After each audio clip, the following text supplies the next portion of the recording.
once you have that awareness need to change, you're reacting to social situations. Like from 21 to 42, you're setting up social situations. You're trying to break through, you're trying to shock people, excite people. After that, you're realizing, I don't fit into that place. I'm not sure. It still can be very shocking, but it's based on a different awareness. You're seeing it differently. Well, this is different, or this is different. You're making different choices. It's based on the opposition rather than the conjunction. I got to get away from that. I can't split up. That's too boring. That's what. So it's working in different way, your reaction. You don't really see the phases so much with the Uranus cycle. They're kind of sitting there. You see the aspects. They're like just boom. You stuck your finger in an electric socket. Boom. Things happen. So whenever things are happening, it becomes very easy to point these out and to people. You do some research, say, this is going on. Oh boy, did that ever? Or that last year it was like this, or 10 years ago this was happening, and this is going on. And they'll know for sure if somebody's coming in on a Uranus aspect, they're excitable. They know you talk about it. They know it's happening. They got that excitement that there. But you don't know if it's breaking through or breaking down. But it's there. But again, by the time you get to 60, 63, you've worked through your kids, maybe grandkids, career, jobs, fitting in, extending out socially. And at 63, you're starting to figure out what I'm going to do for myself. I'm going to live for myself. I better just do this. I better just do that. And we're usually still thinking about it in context to what we've done. How much do we actually push forward to try new things at 63? Some people do, but the worry and the anxiety comes in around that. And it's all pushing to, will I make it to 84? Will I get a new start? What will I do? These are big points of change. So I'm just, normally in this type of class, I would ask everybody what's happening to them. But in this format, it's not quite so possible. So I'm going to have to just use my chart as my example of how it works. And hopefully I don't bore you to death with all of my changes. I have Uranus in the 10th house up in Gemini. It's not squaring anything. It's not opposing anything. It trines my sun. So it's sitting there up in my 10th house. So it went back. When I was born, it went forward, it went back. It went forward, retrograde, came back, and then went forward again. Those were disruptive years because I came off the formula, off my mother's milk at 6 months around May, and then they couldn't find a formula for me. And for 6 months, they were trying different formulas. I was getting sick from them. They were going back and forth trying it until they found a soy-based one that eventually settled down, and I was able to drink that milk very well. So I had a lactate intolerance. Nobody knew what it was at those days. But anyways, that's subliminal memories for me. At 21, I come through my alcoholic family, violent family upbringing, having my own independent ventures. We moved at 13 and changed to a big city where I didn't fit in, and that was a difficult change. And it was more reactive. Got into university, then family split up, and I left home. And by the time 1966, in September, October 66, that was my last year in university. I only went to the second year, and I was barely holding on because I wasn't living. I was on my own. I didn't really have a place. I was half my parents, half down. And you can't study like that. So that was the beginning of that year. The second year, the second aspect, March, April. Oh no, I see. I had left. No, 64, 65, 66. Yeah. So by the year, I went to California, and then in March, April, I went to California, and I traveled down to California, went down the West Coast, spent the summer, and I came back. By the June, July, I worked at Expo. So I was traveling, but I was on my own, not at home, not calling home. I was the hippie, taking out. My parents were worried. Who knows if they were really worried? But I was detached and having my own experiences that weren't anything in context to the way I grew up. So I had numerous short-term relationships, just not numerous, a few. But I came back and I worked at Expo 67. So after the kind of wild year and a half, I came back and worked at Expo 67, had a short-term relationship during exactly this time. It broke up, and by the end of the fall, I left to go to England and on to India. I just left home period. So once my parents split up, about 64, I tried just make it through the university, going through university, but eventually I just didn't want to deal with the pieces. I didn't want to be on one side or the other. I just left. That was my Uranus square.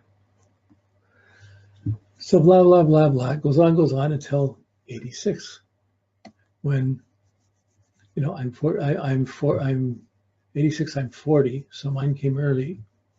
And my dad was really sick. He died in the second hit of it. And shortly thereafter, my second marriage ended. So the marriage probably would end anyways. It was disruptive and unstable during this whole period. But I had moved out to the country. I'd living on the edge of a lake, and then in '85 I had to move back. I'm back in the city, having to deal with dad dying, marriage ending. That was my midlife crisis. Oh my goodness! At the same time, I was kind of, this just Uranus was still was a shock, and part of me, even though the marriage ended, I really didn't want to be alone. So it caused a lot of nervousness. Dad dying, me alone, losing a support system. Who am I now? Where am I going? Looks funny now looking back at it from 72. At the same time, that was a very vivid anxiety and nervousness at the time. At 63, during this time I built up my career. I lived in Toronto, and then I moved out to Aurora, out to the country. But what's interesting, because I was living out in the country just before the opposition, and just before, during my early 60s, I was living out in 50s, 60s. I was living out in Aurora, just outside of Toronto.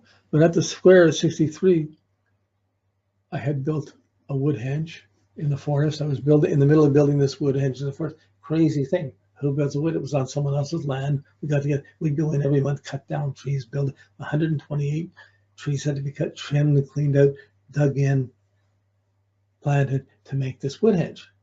So it was a really exciting time, but it was really radical, alternate. Mostly it's because I was on my own and I could do it. I didn't have a marriage. I was on my own, and some of it was radical. And then in that summer, I also took a trip up to Kapuskasing, where I have some friends. I'd gone up to Kapuskasing 2 or 3 times, but that's 500 miles north.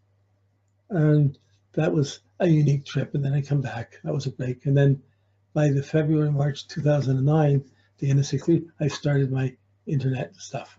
I started the Waking Dream .net.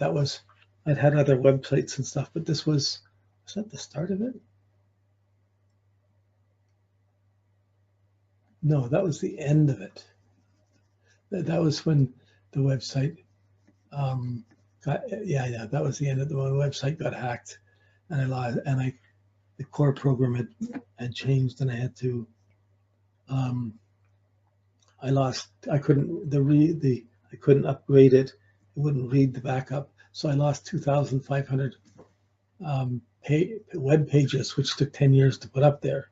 And to this day, I'm only about 2/3 of the way rebuilding it, but I've rebuilt it in 5 or 10 sites instead of just the one site, so it can't all be hit at once if it ever got hit. But that was a disruption at that time, and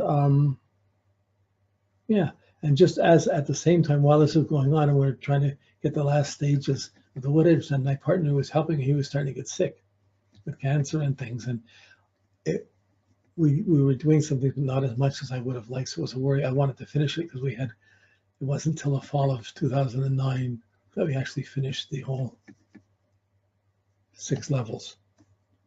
Okay, and the next one's coming up in 2030. That's a bit ways ahead. So I'm floating in the middle here. Okay, they're just things, but for me, they were significant turning points of making changes in my life, adjusting from one direction to another, traveling in California, coming back to Montreal, leaving Montreal, going to India, going to England, and then to India. And the first square, being out in the country, having moved back into the city, dad dies, marriage ended at the opposition. And then, so then came the divorce and letting go of the property in the country and all that stuff. And then At the next bend, it was not so much the traveling, it was being in the country and building the Woodhenge and having the website that I've been working on for 10, 12 years break apart and having to start all over again on that. And that was at 63, you have to do this again, why bother? It took me a little while to get my bearings, but I had to, and I just went on from it. So, okay, you're going to have your own stories to go with this. And this is perhaps the least dramatic of the Uranus aspects. This is just Uranus to itself, but there's still living nerves. There's a process along each of these. So, okay, now we're going to take up this one, go to the next one automatically. No, I'm going to do the main three first. That one. Bear with me.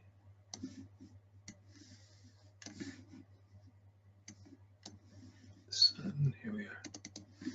Okay, here we go. We're going to take Uranus to the Sun. And again, okay, we'll keep mine up. We'll keep mine up here. Now, Uranus to the Sun, it's going to start at whatever time it starts at. You know, somewhere in the first 20 years, 21 years, you're going to get the first aspect of Uranus to your Sun. Of course, if you have already Uranus conjunct square oppose your Sun, it's going to double up the intensity of your midlife and pseudo-maturity and 63-year-old time, because it'll be challenging your confidence at the same time. So what's the Sun in your chart? Your Sun in your chart, in your natal chart, it works the way it does in your natal chart. It's your attitude, your Sun signs, it's your circumstance, the houses your Sun is, it's the aspects you have, it's the stress patterns you have, and that's your normal sense of self and confidence, how that Sun works. So as Uranus comes around, it's going to change and shock your confidence. So this can be often you're confident about something, going something, and someone can let you down. But I see that as being the Libra. I'm seeing we're together, and something can break away. If you're an Aries, you might break away from someone. But people can let you down, people can break away. Things come up that shock your creativity and shock your confidence. They're breaks, they're things you gotta let go of. As long as it's going on, you're wired, you're nervous, you're not sleeping, you're hyper. So if someone's coming to see you, you know you're not sleeping very well this past month or two, for sure, they're gonna know it.